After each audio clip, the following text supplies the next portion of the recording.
Buenos días a todos, buenos días, invitados, integrantes de la mesa del Presidium. Sean ustedes bienvenidos a este evento en el que vamos a llevar a cabo la quinta sesión de nuestro seminario de salud pública y sus determinantes, organizado por el Departamento de Salud Pública de este centro universitario, y a la vez estamos trabajando con el foro de fin de ciclo escolar de la Academia de Epidemiología del mismo Departamento de Salud Pública.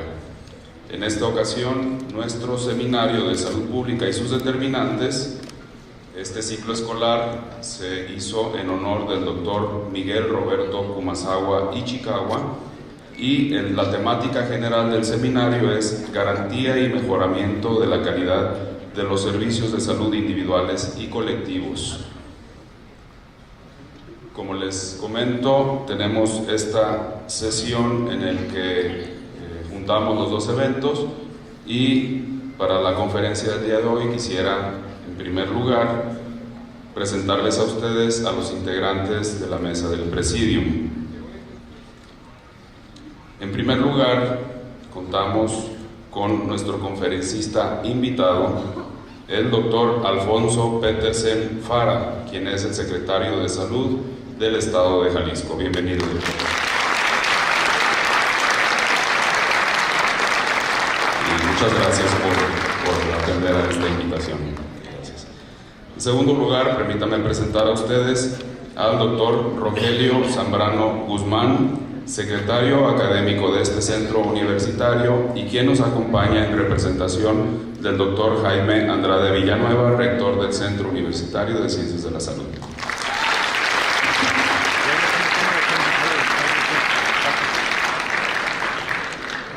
Nos acompaña también el doctor Alfredo de Jesús Celis de la Rosa, director de la División de Disciplinas para el Desarrollo, Promoción y Preservación de la Salud.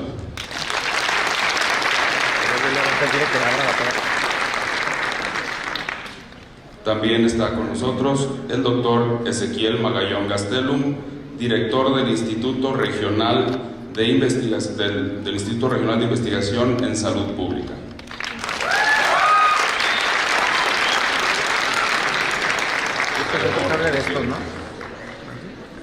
También está con nosotros la doctora Lucelena Ureña Carrillo, presidenta de la Academia de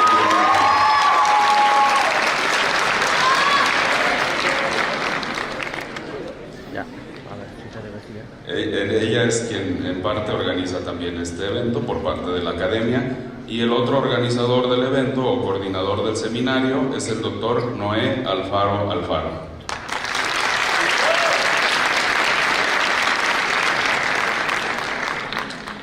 A nombre de la Universidad de Guadalajara, del Centro Universitario de Ciencias de la Salud, del Departamento de Salud Pública y del Instituto Regional de Investigación en Salud Pública, les doy la más cordial bienvenida, y en el cual esperamos escuchar el día de hoy la conferencia que el doctor Alfonso Petersen Fara tiene para nosotros, que esperamos sea de mucho interés para todos ustedes.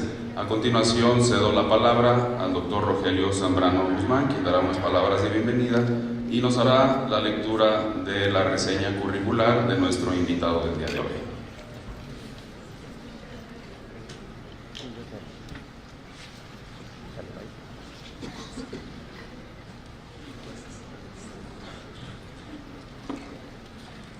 Buenos días a todas y a todos. Señor secretario de Salud, bienvenido al Centro Universitario de Ciencias de la Salud, compañeros del Presidium.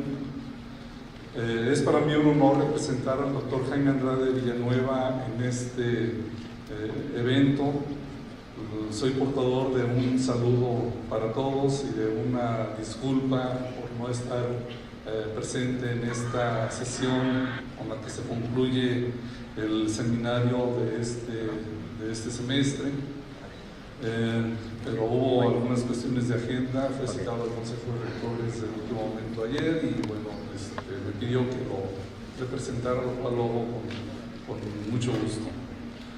El seminario que este semestre se realizó y en honor básicamente al doctor Kumasawa. Es un homenaje para él, es recordarlo y es mantenerlo vivo en nuestra memoria y a través de estas actividades.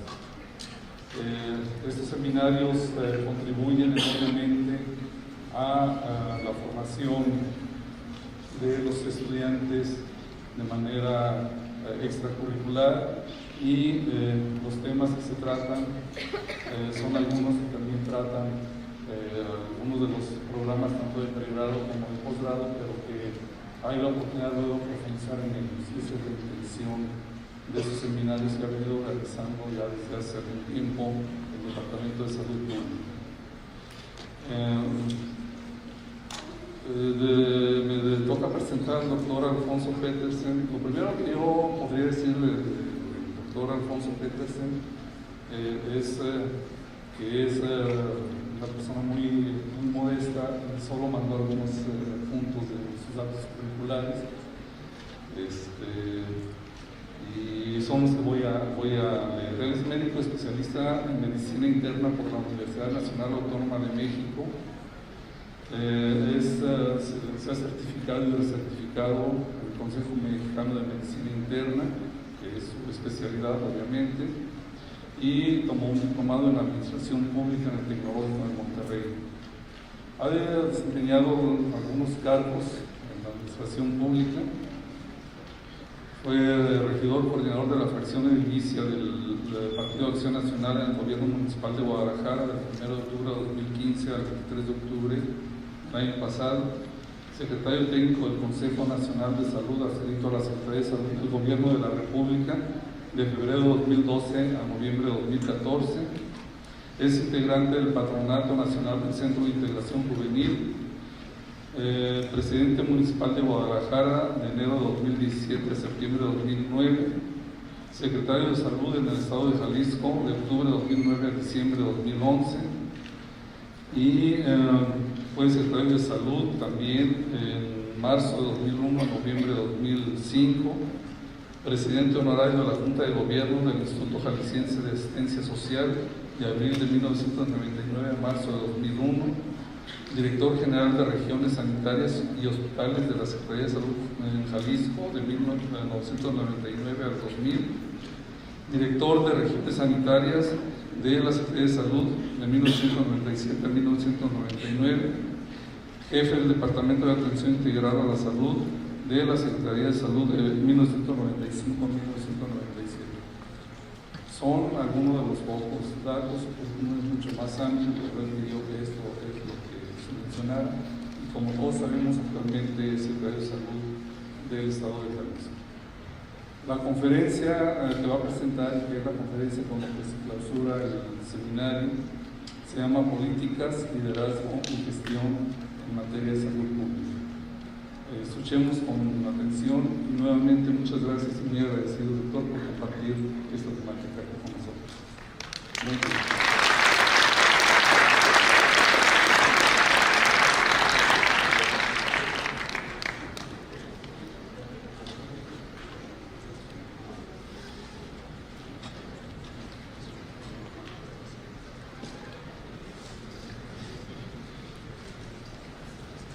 Muy buenos días a todas y a todos. Antes que nada, quiero agradecer la oportunidad de estar en este auditorio, en este centro universitario, y muy particularmente reconocer al doctor Félix Zambrano, secretario académico, y por su conducto agradecer al señor rector la oportunidad de estar aquí. Por supuesto, los diferentes integrantes del presidium, con quienes he tenido la oportunidad de trabajar en ocasiones anteriores, y muy particularmente agradecer la oportunidad de poder sumarme a este reconocimiento al doctor Miguel Roberto Kumasawa Ichikawa, una persona a la cual no solamente tuve la oportunidad de admirar y reconocer, sino también la oportunidad de trabajar en una ocasión anterior que fui secretario de Salud cuando él era director del Hospital Juan y Menchaca. Creo que el haber elegido un actor como él para que sea precisamente el motivo de reconocimiento en este foro, pues es sin lugar a dudas un reconocimiento a su vez de su gran trayectoria y de su excelente trabajo. El tener la oportunidad de compartir con ustedes algunas reflexiones sobre un tema tan importante como políticas, liderazgos y gestión en materia de salud pública, en mi calidad de secretario de Salud y en mi calidad de secretario en dos ocasiones previas, pues sin duda alguna fue un reto importante para mí. La plática que el día de hoy tendré la oportunidad de presentarles es una plática que intenta transmitirles algunos conceptos de lo que dice la literatura, pero también transmitirles algunas de las experiencias de lo que me ha tocado vivir. Yo creo que la riqueza más importante que les puedo compartir, y sobre todo creo que la importancia más relevante que puedo dejar en este foro, pues está directamente relacionada con aprovechar las experiencias anteriores que he tenido y la que tengo en este momento para entablarlo un poquito con lo que dice la academia y particularmente con lo que dice la Organización Mundial de la Salud respecto a este tipo de temas, y de esta forma tratar pues de compartir ustedes algunas reflexiones. Primero que nada, me gustaría mucho insistir en algo que me parece fundamental. Hablar de liderazgo, hablar de gestión, requiere reconocer tres aspectos fundamentales que son parte de lo que es un sistema de salud. Primero, lo que son las políticas, liderazgo y gestión. Segundo, lo que sería la función de rectoría. Y tercero, cerrar con lo que son las funciones esenciales de salud pública, de acuerdo con lo que la OMS o OPS marcó en el año 2000 y que sin duda son una parte muy importante de esta oportunidad. Primero, hablaré sobre políticas, liderazgo y gestión. Yo creo que para hablar de políticas y liderazgo tenemos que reconocer cuál es el escenario que tenemos en este momento. Como dicen, ¿dónde estamos parados para poder decidir qué acciones tenemos que implementar? Y tenemos que partir de algunas realidades de la salud pública que a todos nos duelen y que sin lugar a dudas son parte de los esfuerzos que tenemos que realizar. Con esto no quiere decir que no tengamos éxitos. Yo creo que como sociedad hemos avanzado mucho en diferentes aspectos. Me parece que la salud pública sin duda es una parte de ellos, pero como en todo y casi siempre, nunca podremos estar suficientemente satisfechos. Pero en salud es prácticamente imposible que algún día lleguemos a tener esa conclusión. Aquel que diga que está satisfecho con los logros que tiene la salud en cualquier sistema mundial que se imaginen, pues está sin duda equivocado en su interpretación. Insisto, hay avances, insisto, hay retos, hay oportunidades, pero lo que no podemos hablar es nunca de satisfacciones suficientes. Y uno de los problemas principales que tenemos en nuestro país, tiene que ver específicamente con las desigualdades en la condición de salud de la población. Si bien hemos avanzado, si bien hoy tenemos más acceso, si bien hoy tenemos más oportunidades, no podemos dejar de reconocer que la brecha en salud entre el que más tiene y el que menos tiene sigue siendo una brecha impresionante. Una brecha que no puede ser entendible en un sistema de salud que busca un concepto básico de equidad y una brecha a la cual tenemos que seguir trabajando. Otro aspecto muy importante que me interesa mucho resaltar es que la salud pública hoy tiene nuevos actores. Durante muchísimos años, la salud pública estuvo en manos de los profesionales de la salud. Y voy a ser un poco más restrictivo, de los médicos. Hoy tenemos que reconocer que la salud pública se extiende a muchos actores más que el sector salud. Hoy reconocemos que hay actores fundamentales de la sociedad civil que contribuyen de manera muy relevante a la salud pública.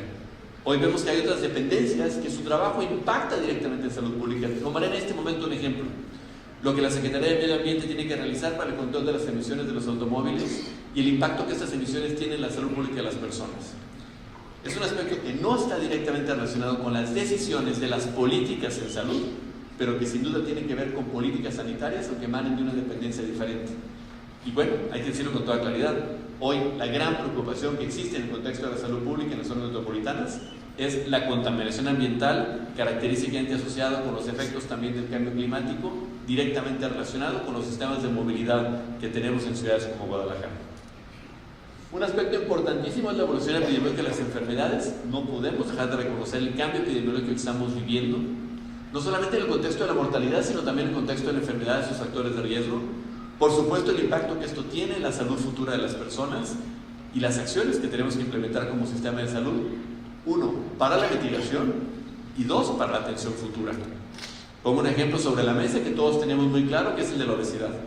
Hoy sabemos que la obesidad es el principal factor de riesgo para las enfermedades crónico-degenerativas que impactan directamente en las primeras 4 causas de mortalidad en nuestro estado. Pero también sabemos que esas 4 causas de mortalidad en nuestro estado forman parte de las principales causas de morbilidad y de inversión en salud. Un tema fundamental tiene que ver con el aumento de la rendición de cuentas. Esto se los digo de manera muy sensible, el momento que estamos pasando ahorita como sector. Mi reincorporación a la Secretaría de Salud directamente relacionada con este gran tema que tenemos, que va relacionado con el financiamiento, pero también con la rendición de cuentas en salud. Todos somos claros que cada vez necesitamos más recursos para la salud, pero ninguno de nosotros somos ajenos a reconocer que cada vez necesitamos eficientar más la inversión en salud. Porque salud, desde el punto de vista financiero, es un tema absolutamente infinito. Nunca va a haber dinero suficiente para atender todas las demandas y las oportunidades que la salud genera hoy. Hagamos un análisis comparativo, tan solo con nuestro país vecino del norte. Nosotros invertimos aproximadamente el 5.5 a 6 del PIB en salud. Nuestro vecino del norte invierte ya más del 12. Y no hay nivel de comparar el tamaño del PIB de nuestro país con el del vecino país del norte. Y sin embargo no podemos bajo ninguna circunstancia asumir que la población norteamericana sea necesariamente más sana que la mexicana. Porque nuestra esperanza de vida al nacer es la misma.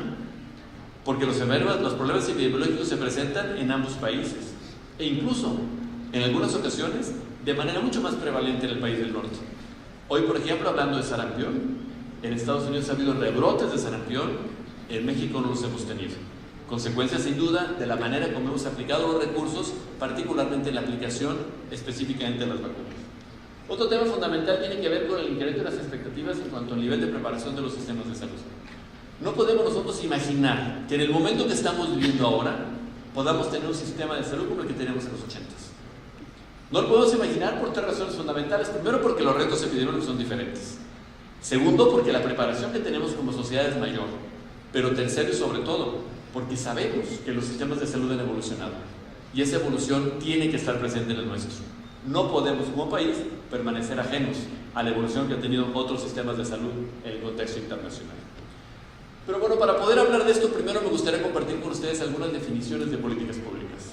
Porque yo creo que sí tenemos que estar más o menos hablando el mismo idioma. El tema de políticas públicas, yo lo entendería, lo describiría, lo compartiría como las soluciones específicas para atender los asuntos públicos por parte de las instituciones del Estado. A las instituciones del Estado les toca generar las políticas públicas, pero no les toca aplicarlas de manera exclusiva. Las instituciones son las que generan políticas de acuerdo con las necesidades de una sociedad para atender determinados retos y problemas. Pero las políticas públicas involucran a todos los actores de la sociedad. Sí, en mayor o menor grado, pero todos somos actores de una política pública para que esta política pública tenga el impacto que estamos buscando. Y yo creo que ese es un grave tema que vivimos en nuestro país. Generalmente consideramos que las políticas públicas son responsabilidad exclusiva de las dependencias que tienen bajo su responsabilidad, a su vez, vigilarlas y aplicarlas. Pero no. Creo que lo más importante es reconocer que las políticas públicas trascienden a las instituciones e involucran directamente a toda la sociedad. Y bueno, me gustaría insistir también que una política pública tiene su fuente de origen la existencia de algún problema o necesidad colectiva.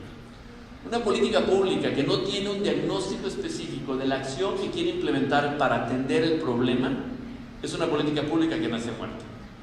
Y eso es lo que nos pasa mucho en la generación de políticas públicas en nuestro país. Que si las políticas públicas se generan más en base a sentimientos y vivencias que en base a realidades y conocimientos.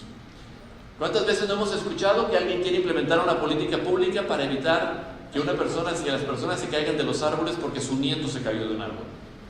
¿Cuántas veces no hemos escuchado políticas públicas que están más fundamentadas en vivencias, en situaciones, en ocasiones, que en estudios o que en acciones que realmente tengan un ejemplo muy específico?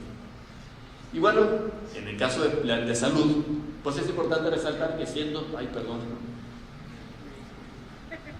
la salud un problema de alta complejidad, cualquier política pública que afecte el ambiente, los recursos, los servicios básicos, no solamente los sanitarios, incluyendo los de educación, los de saneamiento, va a afectar la salud y el bienestar de la población.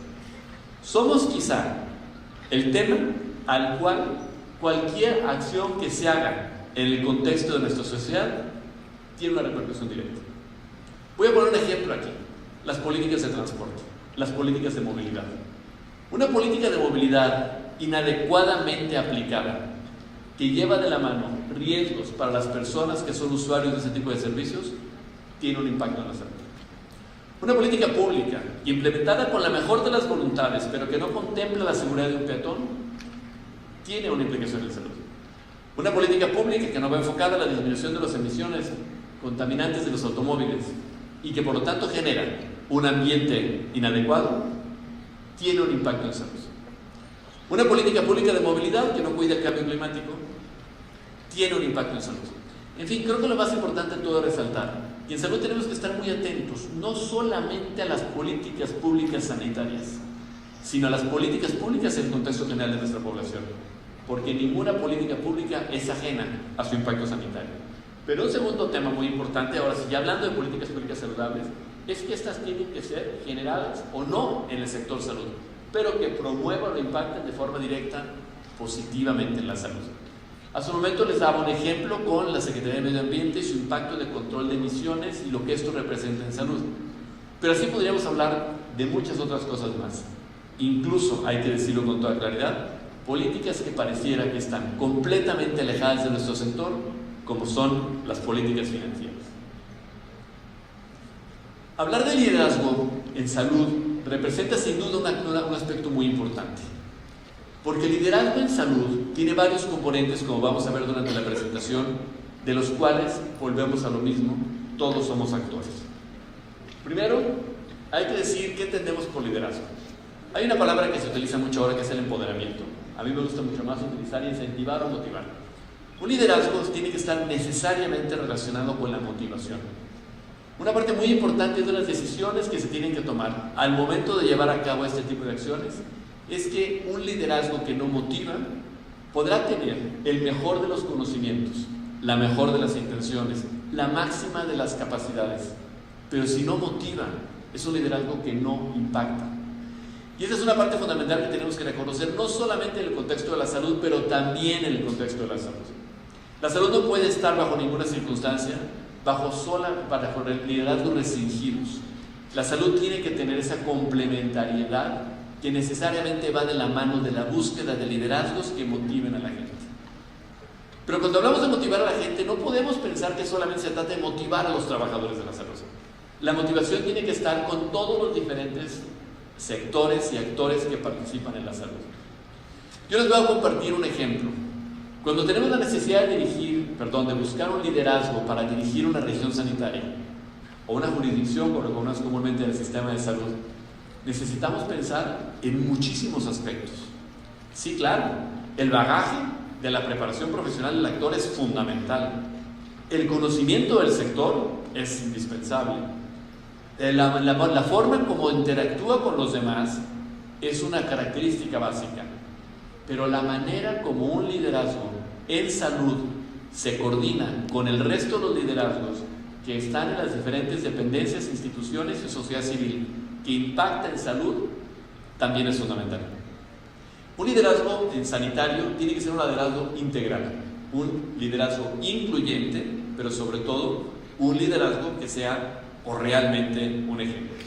Pero otro tema muy importante es que tiene que tener una facultad básica para encarar los retos y lograr resultados y crear el futuro positivo que la gente vislumbra. ¿Por qué comento esto? Porque yo me pongo a pensar en un liderazgo a lo mejor de una empresa. Nunca he estado en una empresa y perdón si cometo una irresponsabilidad. Pero yo creo que un líder de una empresa que vende un insumo, pues lo que tiene que vigilar en todo momento es que pues tenga las sustancias activas necesarias para crear el insumo, que tenga los mecanismos de distribución, las estrategias mercadológicas y por supuesto los aspectos de cobro y distribución del recurso ganado para que sus trabajadores no les falte el dinero y para que el dinero esté disponible para atender los insumos y las ganancias. No quiero mencionar ningún producto en especial, pero imagínense que ustedes quieran algún producto de consumo diario. Mientras el líder tenga asegurado que están los insumos, que está la producción, que está la distribución y el sistema de cobro, el líder puede estar tranquilo. En salud esto no es así.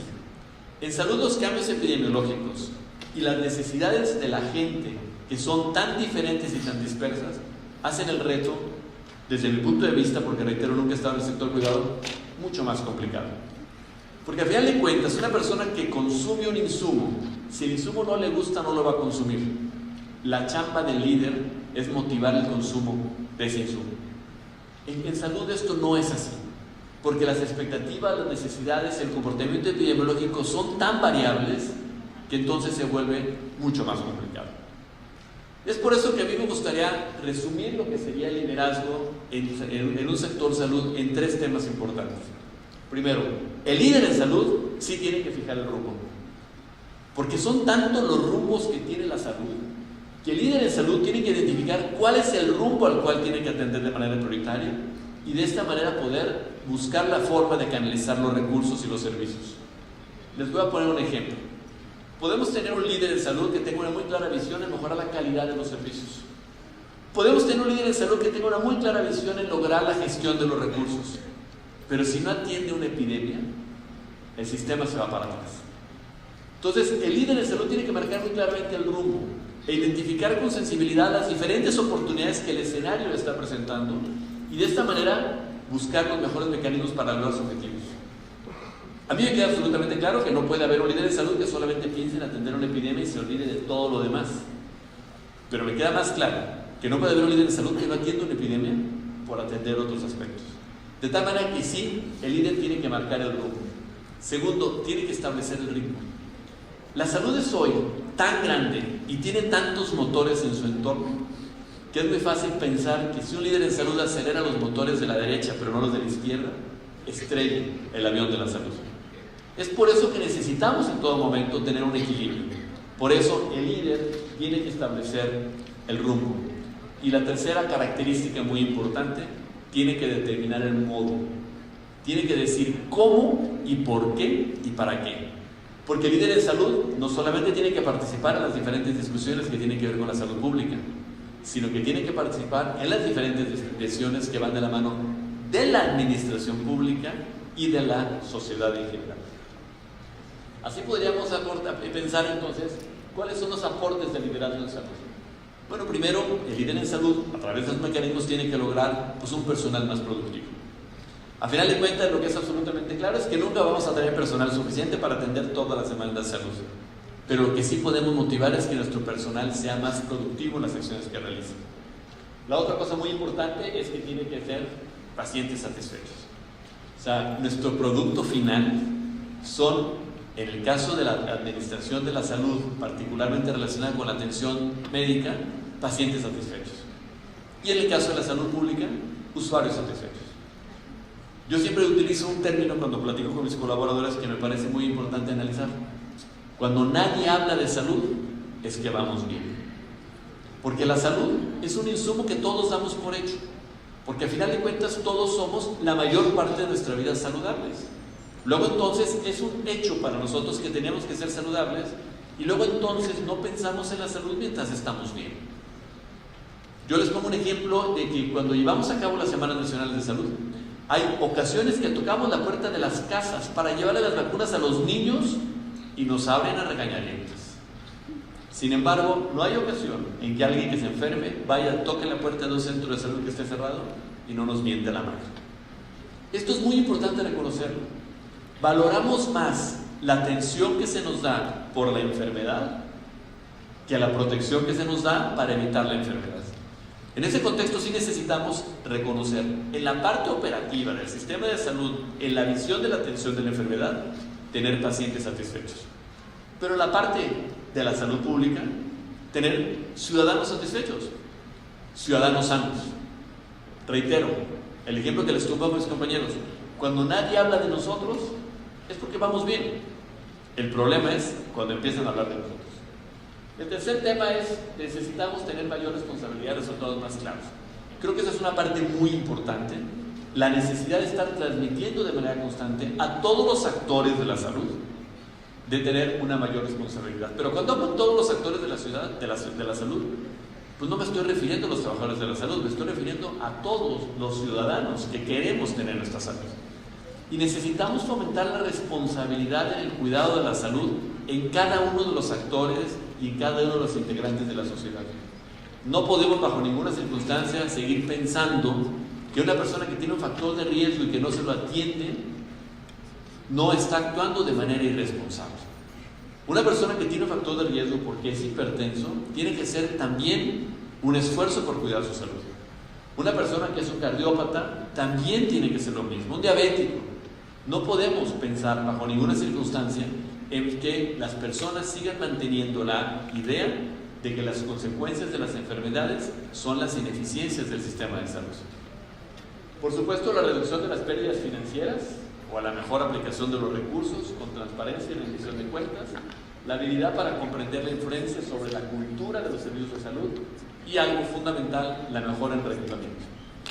El reclutamiento de la salud, particularmente la parte directiva, tiene características que ya mencioné y que son fundamentales en el contexto de la operación de los servicios.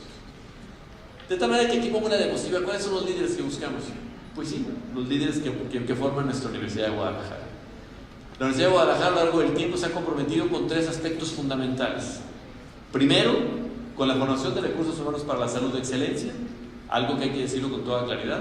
Nuestra universidad tiene un lugar preponderante a nivel nacional e internacional en ese contexto. Segundo, la formación de especialistas y doctores en salud pública, algo que creo que vale mucho la pena destacar, que sin duda contribuye de manera muy relevante al sistema. Y el tercero, la nueva estrategia de formar licenciados en salud pública. Creo que esto es una muy buena decisión. Lo comparto en mi calidad de integrante del sector salud, en mi paso por esta importante dependencia, porque los licenciados en salud pública vienen a contribuir con acciones complementarias a lo que hacen los doctores y maestros en salud pública para poder lograr los objetivos tan importantes de una dependencia como la Secretaría de Salud y de un sector tan importante como es el sector de la salud. Voy a pasar a otro nivel, la gerencia. Yo separo mucho el liderazgo de la gerencia. El liderazgo, ya vimos, es más bien el que marca el rumbo, el que marca el ritmo, el que determina la ruta. Pero el gerente juega un papel fundamental en el contexto de la salud pública, porque es el que se encarga de que realmente las acciones se den de manera adecuada. Les comparto una reflexión, ahora que me hicieron favor de invitarme a la Secretaría de Salud de regreso.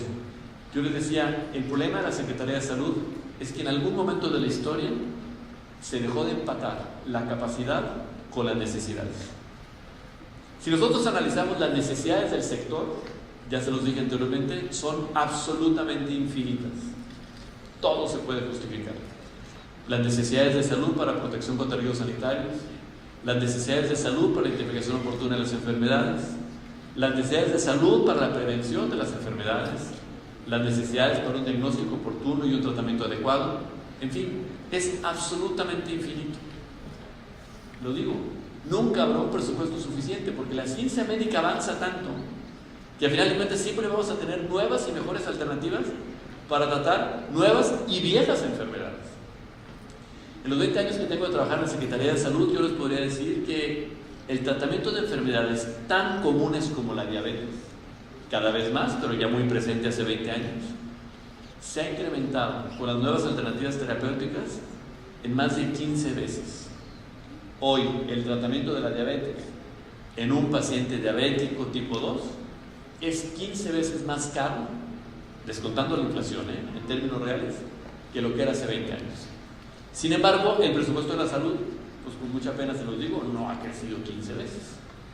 Y si nos vamos al tema de las vacunas, pues hoy tenemos 5 vacunas más para proteger enfermedades transmitidas que las que teníamos hace 5 años. Vacunas que hace 20 años. Vacunas que lamentablemente su costo es mucho más alto, que sería ideal que las tuviéramos en el sector salud, que nos la demanda mucho la gente, que tiene una clara justificación desde el punto de salud pública, pero que lamentablemente su costo es absolutamente inalcanzable en el contexto de una acción de ese tipo. Y así podríamos hablar de laboratorios, podríamos hablar de equipos radiológicos, podríamos hablar de tratamientos para el cáncer, podríamos hablar de muchas cosas que la ciencia médica va generando, pero que lamentablemente sus costos son tan altos que hacen prácticamente imposible alcanzarlos. Vuelvo al ejemplo, ¿qué pasó en salud? Algún momento alguien perdió el rumbo de determinar que las acciones implementadas en salud tienen que estar acompañadas del componente financiero, como vamos a ver más adelante. En el momento que se pierde, por lo que se genera es una deuda. Cuando el gasto supera el ingreso, todos lo vemos en casa, pues se genera una deuda. Cuando las necesidades de la familia superan la capacidad de generar recursos, pues genera entonces una deuda. Lo mismo pasa obviamente en el sistema de salud. Por eso la gerencia es una parte fundamental. Y la gerencia tiene que estar enfocada a 2 aspectos fundamentales. Primero, que me gusta mucho cómo se resumen en la frase de arriba. Se requiere gestión de la información para obtener información para la gestión. O sea, la información se convierte en un aspecto fundamental para la toma de decisiones, con visión de presente y particularmente de futuro. Así podríamos hablar entonces que la gerencia en salud la podríamos hablar en 3 niveles básicos, en donde todos los actores de la salud somos gerentes. Y aquí me interesa muchísimo resaltar este tema, porque podríamos hablar de 3 niveles básicos: la microgestión, la mesogestión y la macrogestión. La microgestión es la que involucra a los actores de la salud en la prestación de los servicios. La microgestión es la que involucra al médico, al enfermero, al trabajador social, al químico. La microgestión es la parte fundamental de la estabilidad financiera de un sector tan importante como el sector salud. La microgestión es la que hacemos los médicos en los consultorios, porque somos los que tomamos las decisiones al momento de determinar el diagnóstico y la terapéutica para un paciente. En una ocasión que tuve la oportunidad de conocer el sistema sanitario español, me llamó mucho la atención una frase que ellos tenían en el contexto de la reconfiguración que estaban haciendo de todo su sector. Y decían: el enemigo número 1 del financiamiento de la salud es la pluma del médico.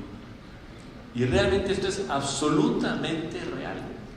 Si nosotros tuviéramos la posibilidad de medir el impacto económico que tiene cada receta o cada orden de laboratorio o rayos X que hacemos, perdón que se los diga, pero nos iríamos para atrás. Algunos que tenemos la oportunidad de ejercer la profesión en el ámbito privado, pues frecuentemente escuchamos las quejas de los pacientes de lo que se gastan en los estudios de laboratorio o en la compra de medicamentos.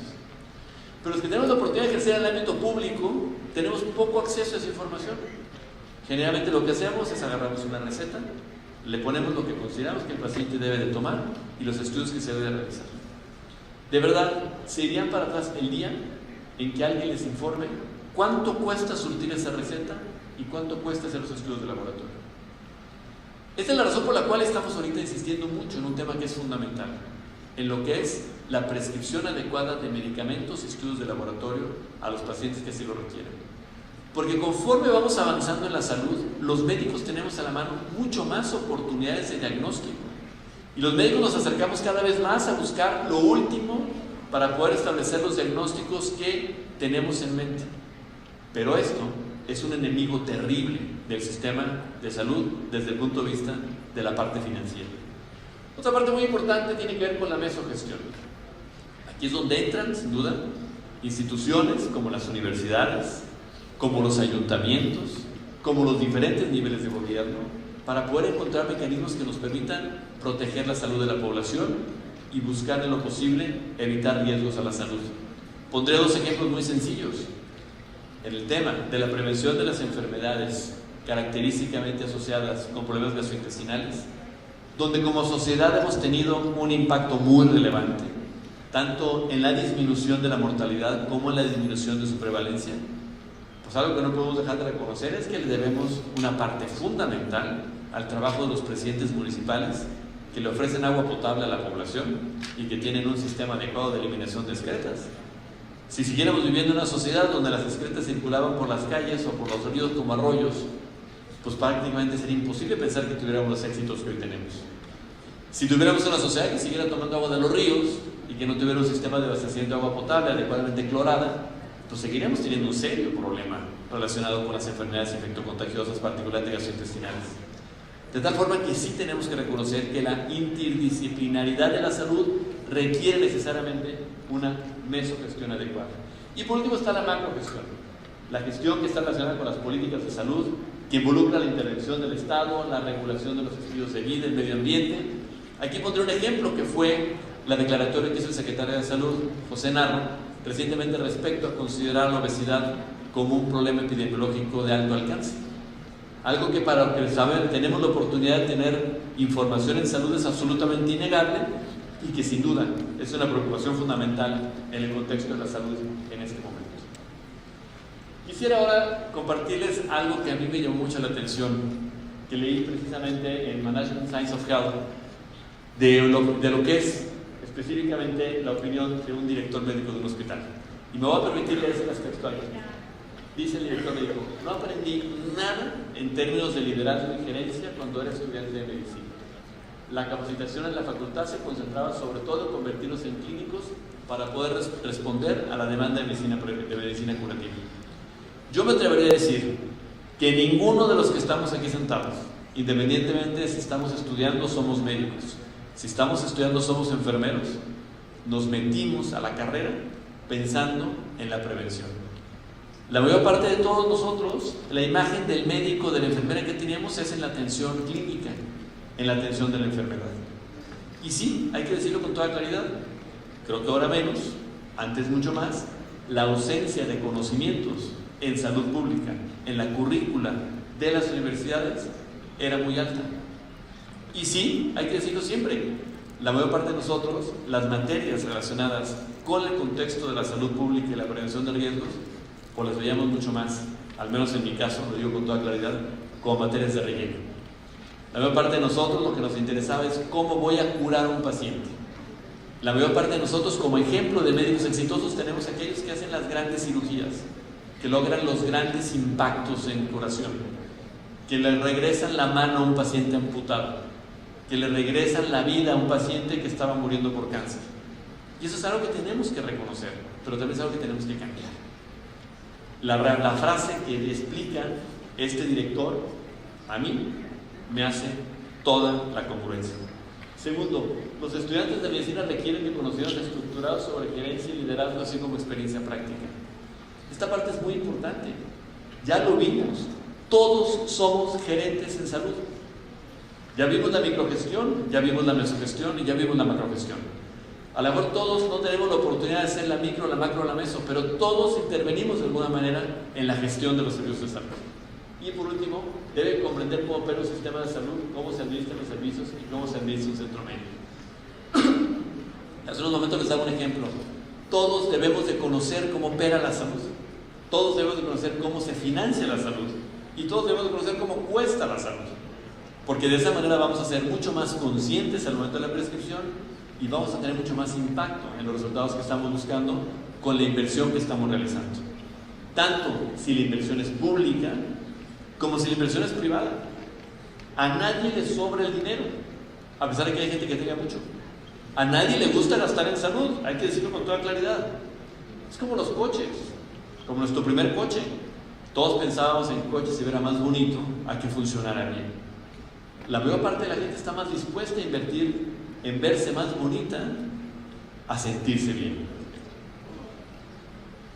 La clave pues de los gerentes de los servicios de salud la resumiría de la siguiente manera. Primero, pues ampliar rápidamente los servicios para lograr un mayor número de personas atendidas, lo que siempre conocemos como cobertura, una parte fundamental de los esfuerzos que tenemos que realizar como sistema está en ampliar la cobertura, en acercar los servicios, en disminuir esa brecha con la cual inicié mi presentación. Que le decía que el gran reto que tenemos ahorita en servicios de salud es la gran brecha que existe en aquellos que tienen poco y aquellos que tienen mucho más. ¿Cuántas veces no nos hemos encontrado con pacientes en terapia intensiva que tienen 3 meses en terapia intensiva a pesar de que tienen 95 años de edad? Pero qué triste reconocer que un bebé de 8 meses no tiene acceso a un sistema de salud que le permita recuperarse de un desequilibrio electrolítico provocado por una diarrea, de un choque hipovolémico secundario a una infección. Por supuesto, importantísimo garantizar la prestación de servicios con calidad. O sea, nuestro sistema de salud, desde principios de este milenio, ha establecido de manera muy clara 2 objetivos muy específicos aquí señalados ya: el ampliar la cobertura y el mejorar la calidad. Hay suficientes estudios para darnos cuenta que la calidad de la prestación de los servicios impacta directamente en los resultados. Pero hay suficientes estudios para darnos cuenta que aquí en México, a pesar de que invertimos las mismas cantidades en atención de varias enfermedades, los resultados no son los mismos. Desde hace muchos años que se implementaron aquí los fondos de gastos catastróficos, que no es otra cosa más que el financiamiento para atender ciertas enfermedades, a pesar de que en algunos casos, como por ejemplo en el tratamiento de niños con cáncer, la inversión por niño es la misma, la sobrevivencia es muy diferente. Y cuando hablo de muy diferente es de un 40 hasta un 80%. Y esto lógicamente tiene que ver con la calidad en la prestación de los servicios. En pocas palabras, es importantísimo fortalecer la cobertura. Es importantísimo llegar hasta donde está la gente, pero es importantísimo llegar con servicios realmente de calidad. Un tercer tema importante es desarrollar los sistemas de lineamientos y salvaguardas para saber utilizar el financiamiento. Un sistema de salud que no vea por la cobertura. Un sistema de salud que no vea por la calidad, pero también un sistema de salud que no vea por el financiamiento, es un sistema de salud que necesariamente va, como ya se los dije, en un avión directito a perder el equilibrio y a encontrar el final. No puede haber decisiones en salud que no vayan acompañadas del financiamiento adecuado. Importantísimo desarrollar líderes y gerentes eficaces y eficientes, como ya lo mencioné, descentralizar exitosamente la autoridad. Hoy necesitamos avanzar en el proceso de descentralizar las decisiones. No podemos pensar en un sistema de salud en donde los directores o responsables tengan que estar solicitando autorización para tomar decisiones a las máximas autoridades de una institución, porque eso solamente la centraliza y solamente la hace más ineficiente. Las decisiones tienen que ser tomadas en el lugar donde se generan las necesidades.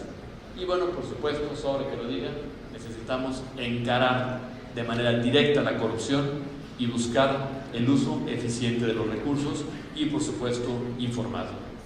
Hoy el sistema de salud no solamente tiene la obligación de ir en contra absoluta de la corrupción, sino que también tiene que ir por el manejo eficiente de los recursos y por un sistema de rendición de cuentas que permita atender los diferentes retos. Me detendré ya mucho menos en los dos aspectos que me faltan, la parte de la rectoría. Hay que recordar que, de acuerdo con la Organización Mundial de la Salud, las tres funciones básicas del sistema de salud pues son la rectoría, la prestación de servicios y el financiamiento. El sector salud tiene que tener una rectoría suficientemente fortalecida que permita, ya lo dije, marcar el rumbo, marcar el ritmo, definir los cómo. Tiene que tener una prestación de servicios con calidad y con oportunidad, cobertura, pero también tiene que tener un financiamiento adecuado. Un sector salud que no tenga un financiamiento adecuado, desde el punto de vista público, es un sector salud que va a seguir apostándole a la inequidad y particularmente en contra del desarrollo del país. Una parte muy importante de la insistencia que a lo largo del tiempo se ha venido realizando es que hagamos una realidad aquella modificación de 1984 al artículo 4 constitucional. Una modificación que se hizo con una clara visión que tenía en aquel entonces el secretario de Salud, el doctor Soberón, que cambió el artículo 4 de derecho a la salud, un precepto muy ambiguo, un precepto que realmente no decía muchas cosas, un precepto que parecía más bien como una consecuencia del nacimiento, al derecho a la protección de la salud. El agregar la palabra protección a la salud de manera muy visionaria por el doctor Soberón en aquel entonces ha sido sin lugar a dudas una parte fundamental de la capacidad de gestión y financiamiento de nuestro sector. Aquí resumiré de manera muy rápida lo que son, de acuerdo con la ONU, lo relativo a los sistemas, para irme a una parte que considero fundamental y que tiene que ver con esto: el acceso a la cobertura y la calidad y la seguridad en la prestación de los servicios. Me detengo aquí un momento para hacer una reflexión. Lo que menos podemos pensar es que la gente se enferme por acudir con nosotros. O sea, la seguridad en la atención médica se convierte hoy en un aspecto fundamental, incluso en un movimiento internacional, porque lo que no podemos pensar es que la gente se esté muriendo de infecciones intrahospitalarias. Lo que no podemos pensar es que una persona reciba un daño mayor que el beneficio que obtuvo por haber acudido a un sector salud. Lo que no podemos pensar es que la iatrogenia siga presente en el contexto de la prestación de los servicios, derivada fundamentalmente de la falta de pericia o conocimiento. Es por eso que necesitamos trabajar en el mejoramiento de la salud, trabajar en la receptividad, en la protección contra riesgos sanitarios y financieros y particularmente en la eficiencia del sistema. Esta gráfica me parece muy importante porque tiene que ver con la arquitectura dinámica e interconectividad de los elementos constitutivos de la salud. Parece repetitiva de lo que ya les dije. Hace un momento les decía que la mesogestión y la macrogestión pues va de la mano de la necesidad de tener en el centro de la atención a las personas. Conste, no dije a los pacientes, digo a las personas. ¿Por qué? Porque lo que nosotros buscamos es que las personas estén sanas, que no pasen al criterio de pacientes, sino que estén siempre en el criterio de personas, para lo cual necesitamos la información adecuada, ya decíamos, el financiamiento, los servicios con calidad, los recursos humanos profesionales de la salud requeridos, los medicamentos y las tecnologías, pero quise marcar aquí en verde algo que me parece fundamental: la gobernanza. La gobernanza entendida como el involucramiento de la sociedad en la toma de las decisiones. Hoy no podemos pensar que el sector salud sea ese sector cerrado, que hace un momento les decía, inicialmente coordinado, dirigido por médicos, posteriormente un poco más abierto a los profesionales de la salud, pero siempre limitado a la opinión de la sociedad en su conjunto. Hoy tenemos que ser mucho más claros en el concepto de la gobernanza para escuchar a los actores, para abrir la puerta a las opiniones de aquellos que, sin ser profesionales de la salud, sus decisiones impactan de manera muy importante en la salud de la población. Y por último me refería a las funciones esenciales de la salud pública. Aquí quisiera tomar nada más un ejemplo, la Iniciativa de la Salud de las Américas, y le desea fortalecer el ejercicio de la salud pública en la región, ha insistido mucho en que la autoridad sanitaria se encargue de la conducción, de la regulación, de la modulación, de la vigilancia del aseguramiento, de la armonización, pero una parte muy importante tiene que ver con la ejecución de las funciones esenciales de la salud pública.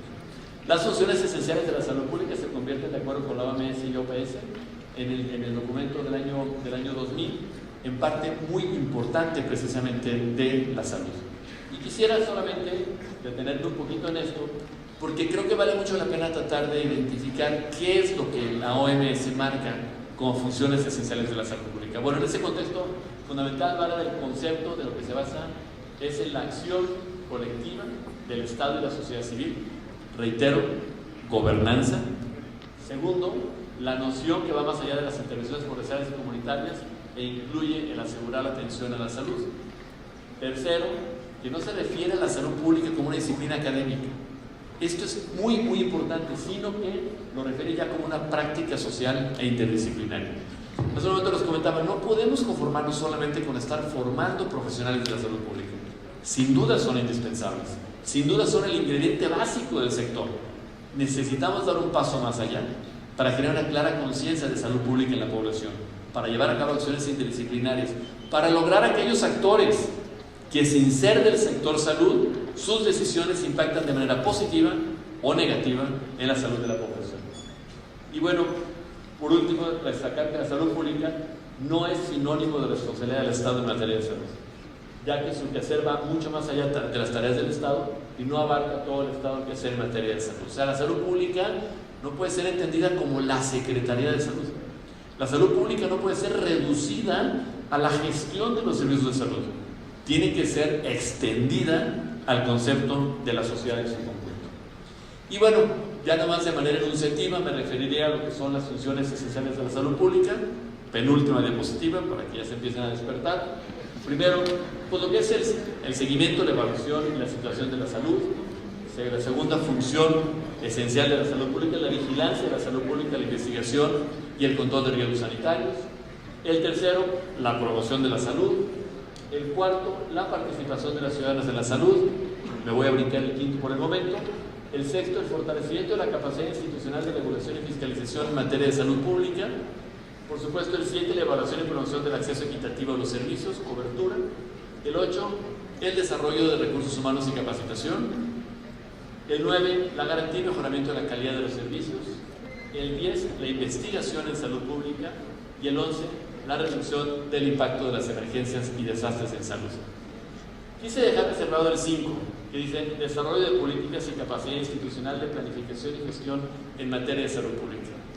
Lo reservé porque creo que ese es el reto más importante que en este momento tenemos en la Secretaría de Salud en el contexto de las funciones esenciales de la salud pública. Lo reservé porque me parece que tenemos también la oportunidad de poder, en un auditorio como este, transmitir un poco algo de autocrítica y algo de reconocimiento de los grandes retos que estamos viviendo. Lo reservé porque esa tercera ocasión que me toca incorporarme a la Secretaría de Salud me toca en un momento muy diferente a los dos anteriores. La primera ocasión me tocó el reto de la implementación de medidas que nos permitieran mejorar la cobertura de los servicios de salud. Ustedes recordarán el año 2004, cuando llega el Seguro Popular, nos permite sin duda llevar a cabo este tipo de acciones. La segunda ocasión me tocó involucrarme en un problema epidemiológico el año 2009, cuando teníamos una epidemia de dengue y de influenza en la zona metropolitana de Guadalajara particularmente. Hoy no. Hoy me toca incorporarme con un reto mucho más administrativo. Un reto que tiene que ver con estas políticas de desarrollo y capacidad institucional, que consiste en la definición de los objetivos de la salud pública en todos los niveles, para que estos sean medibles, congruentes en un marco de valores que promueva la igualdad. Un enorme reto que tenemos en este momento, reconociendo la situación que tenemos actualmente. Sin duda, el desarrollo, seguimiento y evaluación de las decisiones políticas en materia de salud. Ya les comentaba hace un momento, en salud se toman muchas decisiones, pero una decisión que se toma en salud es una decisión que tiene una característica que prácticamente en ninguna otra dependencia existe. Lo que se hace ya no se quita.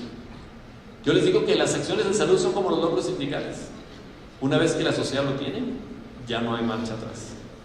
Cuando nosotros abrimos una unidad de salud, la abrimos con una enorme responsabilidad de pensar que mínimo esa unidad de salud va a operar los siguientes 50 años. Y no estoy exagerando. El día que ustedes abran un centro de salud y decidan cerrarlo, la presión que va a haber de la sociedad, el sentimiento de abandono que existe de la gente y particularmente esa situación de sentir que lo ya ganado se les quita, es un sentimiento que es prácticamente imposible de manejar socialmente. Es por eso que una decisión en salud tiene que ser una decisión bien fundamentada. Una decisión en salud tiene que ser considerada como una decisión de un largo impacto, tanto desde el punto de vista de la prestación de los servicios como desde el punto de vista del financiamiento. Tercero, la capacidad institucional para la gestión de los sistemas de salud pública, incluida la planificación estratégica con especial interés en los procesos de construcción, ejecución y evaluación. Cuarto, el desarrollo de competencias para la adopción de decisiones y particularmente de liderazgo. Y por último, el desarrollo de capacidad de gestión de cooperación internacional. Hoy, un sector salud que solamente está abierto a estirar la mano para que le den dinero y de esa forma lograr sus objetivos, es un sector salud que necesariamente va a la quiebra. El sector salud actual debe de ser un sector mucho más participativo, mucho más incluyente, mucho más reconocedor de que hay diferentes actores a los que hay que tocar la puerta y mucho más democrático. El sector salud requiere que la gobernanza sea una realidad de sus decisiones. Les agradezco mucho su paciencia y que tengan muy buen día.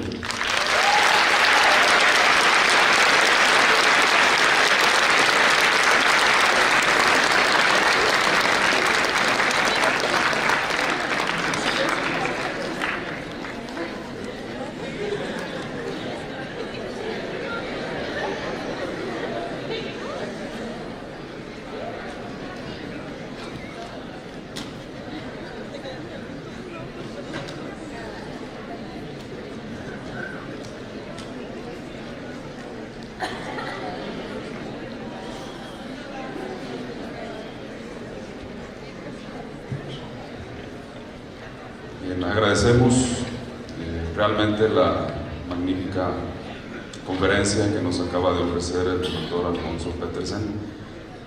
Y bueno, ustedes podrán comprobar efectivamente como estudiantes que lo que se está viendo en las clases pues realmente tiene una aplicación práctica y quién mejor que el propio secretario de Salud para dar evidencia de esto, ¿no? O sea, nos está hablando de temas tan importantes como la formación de líderes, la gestión de políticas públicas y la aplicación de las funciones esenciales de la salud pública. Realmente estos temas son en los que ustedes se están preparando actualmente como estudiantes, y me refiero a los estudiantes de la Academia de Epidemiología que están cerrando el ciclo, pero también al resto del auditorio que tenemos aquí, que de alguna manera quienes participan en estas actividades, en los servicios de salud. Pues realmente agradecer su presentación y sobre todo el respeto al tiempo pues, que nos ofrece el doctor, muy amable. Para terminar la presentación del día de hoy, haremos una pequeña ronda de preguntas y respuestas, para lo cual se han preparado unos papeletas que se están recogiendo en este momento y las haremos llegar al doctor Noé para que él nos haga el favor de dirigir esta ronda.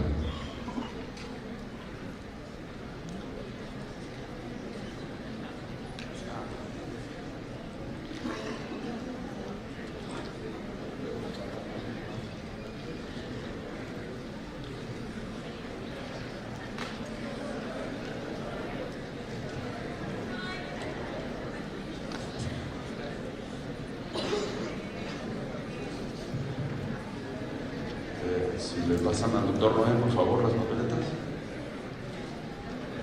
Dependiendo del número de preguntas, será el tiempo que dedicaremos. Tampoco queremos abusar de los tiempos de los integrantes del Presidium. Y adelante, doctor. Muchas gracias. Gracias por su participación, gracias por aceptar la invitación, doctor Alfonso Petersen. Y creo que dio el clavo con la conclusión. Precisamente la invitación fue fundamentada en esa función 5 de las funciones esenciales de la salud pública. Creo que nos encontró en donde nos organizamos para hacerle la invitación. Bien, acá tenemos una primera nota que dice: felicidades, estoy sumamente preocupada por la obesidad infantil y los millennials. No alcanzarán ningún presupuesto para su atención médica. Me imagino que quiere algún comentario al respecto. Bueno, muchísimas gracias por la pregunta, porque me da la oportunidad de comentar y compartir con ustedes lo que es realmente una preocupación. El tema de la obesidad infantil se ha convertido en uno de los principales retos que tenemos desde el punto de vista de la salud pública. Sobre todo porque, lo voy a decir con toda claridad, en el tema de la obesidad del adulto ya no tenemos nada que hacer. Cada vez tenemos más información que el impacto de la obesidad en las etapas tempranas de la vida es, sin duda, a largo plazo, uno de los principales factores de riesgo para las enfermedades crónico-degenerativas.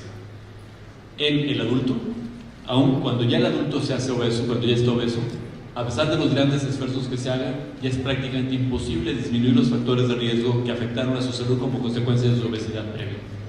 Por eso es que tenemos que atender este problema. De acuerdo con la Encuesta Nacional de la Salud, hoy la gran preocupación que tenemos está relacionada con que el impacto que hemos logrado en disminuir la obesidad infantil ha sido prácticamente nulo, a pesar de los múltiples esfuerzos que se han venido realizando. Si bien no ha crecido, no ha disminuido. Si hablamos de población adolescente, en la población adolescente masculina sí hemos logrado un pequeño impacto. Ya empezamos a notar una pequeña disminución, pero en la población adolescente femenina no logramos impacto. Y en la población adulta, reitero, no logramos impacto. Esto, insisto, nos hace fortalecer nuestros objetivos, particularmente hacia la población obesa infantil, porque es ahí donde podemos lograr el cambio de hábitos y particularmente la generación de oportunidades para evitar factores de riesgo a largo plazo. Muchas gracias. Nos están llegando preguntas muy importantes. Acá hay una relacionada con la muerte materna. Dice: hace 13 días fue Día de la Madre en Jalisco. Jalisco en enero fue primer lugar en muerte materna. Es importante la capacitación a médicos y personal de salud. Si se hace lo mismo, los resultados son los mismos. Sin lugar a dudas, muerte materna yo creo que es la tragedia más importante en salud pública. Cuando perdemos una madre, no solamente perdemos un ser humano, perdemos a la persona que le va a dar atención a esta vida muy reciente, de ese recién nacido, pero perdemos también a la líder de la familia. Y eso, desde el punto de vista del contexto social y de salud pública en particular, pues sin lugar a dudas es una enorme tragedia. ¿Qué ha pasado con la muerte materna? Muerte materna es un tema que quizá va a ser el único objetivo del milenio que firmó el gobierno de la República que no vamos a poder cumplir como nación. Vamos a lograr impactos importantes en otra materia, pero en muerte materna nos vamos a quedar lejos de cumplir el objetivo. No significa que la muerte materna no esté bajando, sí está disminuyendo, pero significa que hay de situaciones que todavía no alcanzamos a comprender de manera adecuada, que están impactando en la muerte materna y que sin duda necesitamos tener un fortalecimiento de las acciones a implementar. Mencionaré 3 cosas. El mes de enero en Jalisco fue el año de mayor muerte materna que tenemos registrado los últimos 3 años. Sin embargo, hoy el registro anual nos permite identificar que ya tenemos menos muertes que el año pasado. ¿Qué pasó en enero? ¿Por qué en enero tuvimos más muertes maternas que hizo que tuviéramos uno de los años más críticos de los últimos 3 años? ¿Qué pasó después de enero que hizo que dejáramos de tener muertes maternas a grado tal que hoy ya, al 5º mes del año, a pesar del terrible mes de enero, tenemos menos muertes que el año pasado a estas alturas del partido? La verdad es que hay muchas dudas y muchas preguntas que están en el aire. Segundo, estoy completamente de acuerdo con la capacitación de los médicos respecto a la atención oportuna de las complicaciones del embarazo, el parto y el puerperio, para evitar la muerte materna. Pero la misma capacitación que tenían en diciembre del año pasado, la tenían en enero, en febrero, en marzo y en abril de este año. Y la muerte materna se nos disparó en enero. Tercero, creo que aquí volvemos a lo mismo que platicaba, que les compartí hace un momento. Necesitamos mucho más participación de la sociedad civil. Porque algo que hemos hecho como sociedad para tratar de evitar la muerte, y hay que decirlo con toda claridad, es que hemos medicalizado el evento obstétrico. Hoy, para fines prácticos, a diferencia de cuando yo fui pasante de servicio social, prácticamente no se atiende un solo parto en un centro de salud por un médico pasante. ¿Por qué? Porque queríamos evitar la muerte materna. Entonces hicimos de los hospitales generales casi hospitales obstétricos. Y entonces hicimos del evento obstétrico un evento médico, porque la gente se tiene que atender en un hospital, un evento estrictamente fisiológico, pero con una razón muy clara: evitar la muerte materna. Y luego decidimos llevar a cabo mecanismos que nos permitieran identificar lo que son los factores de riesgo y actuar de manera más oportuna. Incrementamos las cesáreas. Y hoy estamos hablando que el sector en Jalisco en general traemos más o menos 45 de cada 100 nacimientos son por cesárea. Y la muerte materna ha disminuido con el paso del tiempo. Lamentablemente, la muerte materna no se ha bajado. Insisto, yo creo que es un tema que tiene una gran cantidad de impactos sociales que tenemos que ir revisando, que requiere de muchísima participación social y que requiere, mediante una estrategia de gobernanza, un mucho mayor involucramiento de la mujer y de su familia, particularmente de su esposo, hoy de su pareja, para la identificación de factores de riesgo y el tratamiento oportuno de los niños.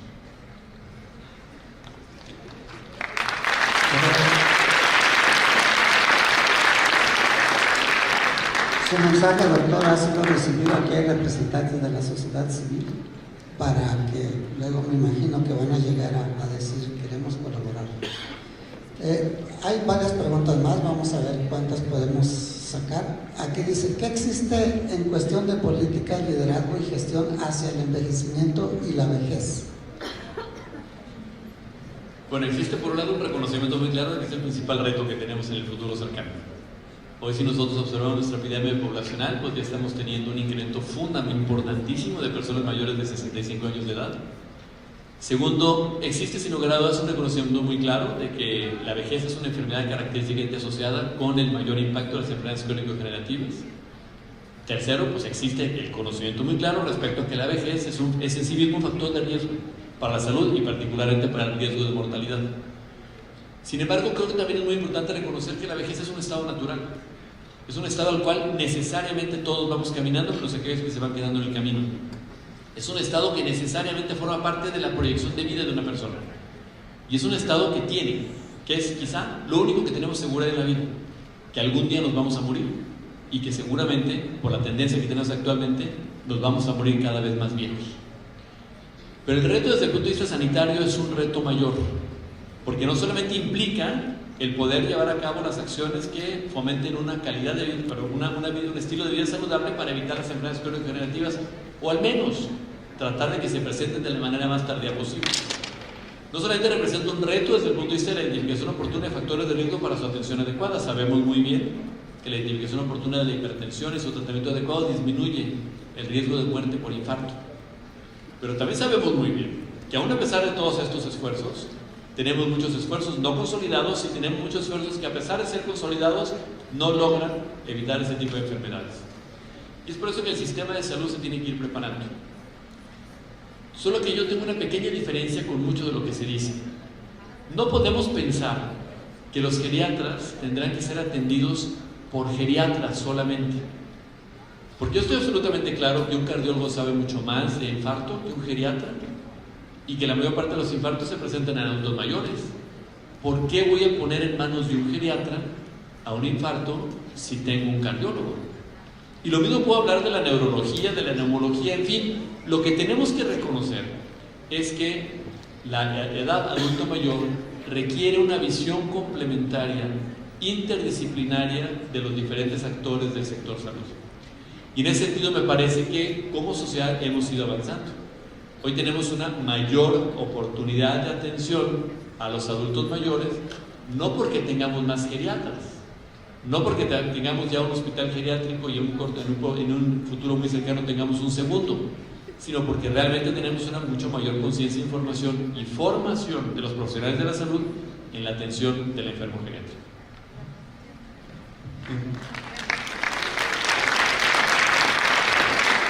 Perdón, pero abusando por la cercanía del micrófono, yo quisiera hacer una pregunta directa al señor secretario. En las estadísticas generalmente tenemos un giro desde las enfermedades infecciosas que eran dominantes, las primeras 8 causas de muerte, allá cuando yo nací en 1955, lo siguieron siendo. Todavía cuando estuve en el internado teníamos una gran cantidad de niños que padecían con diarrea, sarampión, etc. Afortunadamente eso ha disminuido de una manera impresionante y han aumentado las enfermedades crónico-degenerativas. Sin embargo, desde 1950 hasta la fecha, las lesiones accidentales, las lesiones por causa externa, siguen apareciendo en las primeras 5 causas de muerte y son una parte muy importante, particularmente para la población joven. Déjenme decirles que si nos enteramos de la muerte de alguno de ustedes, esperemos que no ocurra, casi con seguridad va a ser un accidente de tráfico, una agresión, etc. En lo que va esta administración, y por supuesto no toda ha sido responsabilidad del señor secretario, hemos notado una disminución en el interés, en el liderazgo de la prevención de los accidentes y más en la dirección de la atención a través del SAMU. No quiere decir que el SAMU esté mal, por supuesto que esté en un accidente, quiero que me atiendan rápido y me trasladen, pero hemos notado que algunos otros actores han tenido mayor importancia y que el sector salud ha disminuido su impacto. Por ejemplo, no hemos visto una gran acción preventiva desde el punto de vista de la prevención de los accidentes, y lo más grave es que tampoco hemos visto de los accidentes de tráfico, y tampoco hemos visto acciones en otros tipos de accidentes como la asfixia por inmersión, las caídas, etcétera. ¿Cuál ha sido desde su regreso a la Secretaría su pensamiento en este aspecto? Muchas gracias, doctor. Como ya lo comentaba, pues sin duda los accidentes y lesiones son hoy parte fundamental de las causas de muerte en nuestro país, ubicado, como ya lo decía el doctor Celis, en las primeras 5 causas. Pero lo más importante en todo es que los accidentes y lesiones son de las primeras causas de mortalidad en la población joven. Ciertamente hoy tenemos que reconocer que el gran reto que tenemos es ver de qué manera enfrentamos los diferentes riesgos a la salud que están característicamente asociados con la modernidad. Hoy los accidentes y lesiones que nosotros registramos pues están mucho más relacionados con la vía pública, particularmente con accidentes automovilísticos y atropellamientos. Hoy los accidentes y lesiones que registramos están típicamente asociados con los diferentes mecanismos que la sociedad viene implementando y que no han tomado las estrategias incluyentes que provocan que los adultos mayores pues tengan un accidente, se caigan, tengan una fractura y hay una serie de complicaciones. Pero sobre todo lo que dice el doctor Celis tiene toda la razón. A lo largo de la historia, en la Secretaría de Salud ha venido creando consejos para atender enfermedades específicas. Y así tenemos el Consejo Estatal de Trasplantes para atender una parte muy importante del proceso de la atención médica con una visión de futuro. Tenemos el Consejo Estatal de Atención del SIDA, tenemos el Consejo Estatal de Atención de Accidentes. Estos son consejos que se crean con la finalidad de ir creando mecanismos de gobernanza que permiten identificar oportunidades a través de los diferentes actores para prevenir este tipo de riesgos. El Consejo Estatal para la Prevención de Accidentes giró en los últimos años fundamentalmente a lo que es la atención de la urgencia. El Consejo Estatal, desde el año del 1999, integró el SAMU como parte de la atención de urgencias, pero no puedo dejar de reconocer que ha girado más al tema de la atención de urgencias, entendidas estas como la búsqueda de alternativas que nos permitan acercar los servicios de salud a personas que tienen un accidente y al descuidado lo que tiene que ver con los mecanismos de prevención. ¿Y por qué menciono esto de la prevención? Porque si bien es un hecho que para muchos de nosotros podría ser un poco impensable el que pudiéramos lograr impactos en la prevención de la muerte asociada a accidentes automovilísticos, porque eso generalmente lo ven más las dependencias de movilidad, la desincentivación del uso del celular, por ejemplo, manejando, más lo observa vialidad, la búsqueda de alternativas que permitan que las personas vayan aseguradas con el cinturón, lo ve más vialidad, los aspectos relacionados con los temas específicos de la mezcla de alcohol y volante. Bueno, todas estas políticas públicas que maneja Vialidad han salido precisamente de propuestas del Consejo, con la identificación de factores de riesgo. Pero hay una parte todavía mucho más importante que tiene que ver con los accidentes en el hogar. Hoy, lamentablemente, 9 de cada 10 accidentes que causan muerte en los niños ocurren en el hogar, en la casa, como consecuencia de los descuidos naturales que los estilos de vida nos están demandando. Hoy hay una gran cantidad de hogares en que cuando los niños están de vacaciones, pues se quedan solos, porque el papá y la mamá tienen que ir a trabajar y los niños en muchas ocasiones se quedan solos y por lo tanto se quedan sometidos a los riesgos característicos del propio hogar. De tal forma que sí, yo lo asumo como parte de la autocrítica de que necesitamos fortalecer la parte preventiva a través del Consejo de Prevención de Accidentes, aunque no dejo de reconocer que se ha hecho un gran esfuerzo en la parte de la atención médica de los accidentes. Gracias.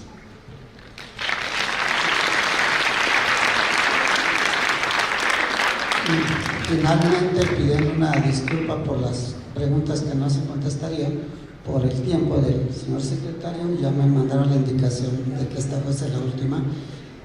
Hay una pregunta relacionada que qué se está haciendo o en cómo encara el sector salud la corrupción. Bueno, este es un súper tema que no es exclusivo del sector salud, pero que tampoco tenemos que reconocer que el sector salud pues no hay una vacuna específica para ello, ¿no? El tema de la corrupción es un tema que lamentablemente ha estado presente en diferentes instituciones, en diferentes situaciones y en diferentes aspectos de nuestra sociedad en general. La mayor parte de la gente asume la corrupción como un acto de gobierno, pero no podemos dejar de reconocer que la corrupción es un acto de la sociedad, que también ocurre en el gobierno como parte de la misma, pero que no es exclusiva de este. La corrupción tiene múltiples manifestaciones. La más conocida, la corrupción económica. Las menos conocidas quizás son las corrupciones característicamente asociadas al incumplimiento de las responsabilidades, que por donde le veamos, pues también es corrupción. La corrupción económica se convirtió en un aspecto de una crítica constante en el contexto de la Secretaría de Salud en los últimos años. Las demandas que existen respecto a que si el dinero desapareció, los comentarios que se han hecho, hay que decirlo con toda claridad, sobre todo en épocas de campañas, respecto a ese tipo de situaciones, están ahí presentes. Yo creo, salvo lo mejor ven ustedes, que la mejor forma de combatir la corrupción tiene 3 ejemplos muy claros. La primera, sin duda, es evitar en todo lo posible los mecanismos que generan la corrupción. Hay que sacar a los funcionarios públicos de las decisiones que están característicamente asociadas con los procesos que puedan de alguna manera fomentar la corrupción. Y si no es posible sacarlos, hay que blindarlos. Y esto creo que es algo que se ha venido avanzando a lo largo de los últimos años en diferentes instituciones, salud incluida, para buscar alternativas que nos permitan mayor representación de la sociedad civil en las decisiones de compras, mayor representación de la tecnología en las diferentes informaciones, mayor transparencia en lo que tiene que ver con la publicación de las bases. En fin, yo creo que hay muchos avances en ese sentido. La segunda cosa que yo creo que es muy importante es que hay que mantener una muy buena vigilancia en el ejercicio del recurso por parte de la sociedad. Y eso exige necesariamente una buena rendición de cuentas y un acceso a la información. Creo que hemos avanzado. Yo creo que en este momento tenemos mucho más información que podemos acceder a ella, tanto la publicada por las dependencias como la que nosotros le podemos solicitar y exigir a las dependencias a través de las nuevas leyes de transparencia. Hoy prácticamente no hay una acción que tenga que ver con nosotros como sociedad que no se sujeta a información pública. Y el tercer tema que me parece fundamental es sin duda el encontrar mecanismos que nos permitan ir blindando los procesos para que tengamos mayor capacidad de detección oportuna y sobre todo sanción de la corrupción. Ese es el último eslabón que yo creo que sí tenemos un enorme reto por delante. Como sociedad creo que hemos fallado en castigar la corrupción. La falta de castigo a la corrupción ha hecho que la gente vea la corrupción como algo medio natural. Solamente que implementemos medidas en ese sentido vamos a lograr impactos importantes. Pero la pregunta iba al sector salud y la pregunta creo que va muy relacionada con todo lo que se ha hecho recientemente. Mi reincorporación a la Secretaría de Salud me hizo enfrentarme a un reto que creo que es importante comentárselos. Una deuda de 2.200 millones de pesos. Pero sí les quiero decir con toda claridad, el dinero está ejercido. El dinero se utilizó. El dinero salió de las arcas y se fue a acciones de salud pública. Si las acciones de salud pública fueron las más adecuadas o no, híjole, pues ahí sí podríamos tener muchas diferencias. Si el dinero que se usó para llevar a cabo una acción yo lo hubiera usado en otra, pues también podemos tener muchas diferencias. Pero de que el dinero se usó en estricto apego a lo que marcan la ley y las normas, el dinero se usó en ese sentido. De que el dinero no se fue a otra bolsa que no fuera la salud, el dinero no se fue a otra bolsa que no fuera la salud. Pero lo que yo creo que tenemos que empezar a identificar también como un acto de corrupción es la inadecuada aplicación de las decisiones y sobre todo la omisión en el respeto a los ordenamientos. ¿Por qué? Porque la Secretaría de Salud estuvo al borde de caer en un desfinanciamiento. La Secretaría de Salud estuvo al borde de caer en un no pago a sus trabajadores. La Secretaría de Salud estuvo al borde de caer en una no provisión de medicamentos. Y eso tiene un impacto severísimo en la salud pública. De tal manera que el hecho de que no se haya desaparecido el dinero no quiere decir que no se hayan tomado decisiones inadecuadas y sobre todo decisiones no adecuadamente sujetas a la capacidad presupuestal de la dependencia, lo que pone en riesgo la prestación de los servicios. De tal manera que si ustedes me dicen en la situación actual de lo que la sociedad entiende como corrupción, óigase dinero desaparecido o dinero robado o insumos robados, no, eso no hay. Malas decisiones y decisiones tomadas sin un estricto apego a la capacidad presupuestal de la dependencia que ponen en riesgo la dependencia y por lo tanto la salud, sí, eso sí hubo y yo creo que tiene que ser sancionado. Muchas gracias.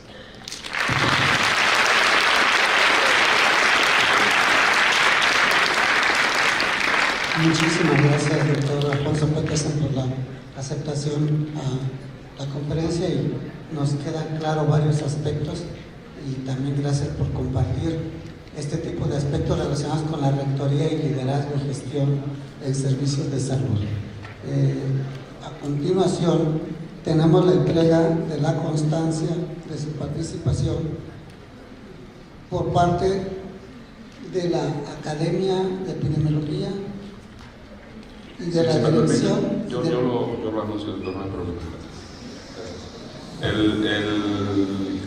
La primera constancia que le entregamos al doctor Alfonso es por parte de la Academia de Epidemiología, precisamente. Le agradecemos mucho por participar en este foro, doctor, a manos de la doctora Luz Elena Ureña.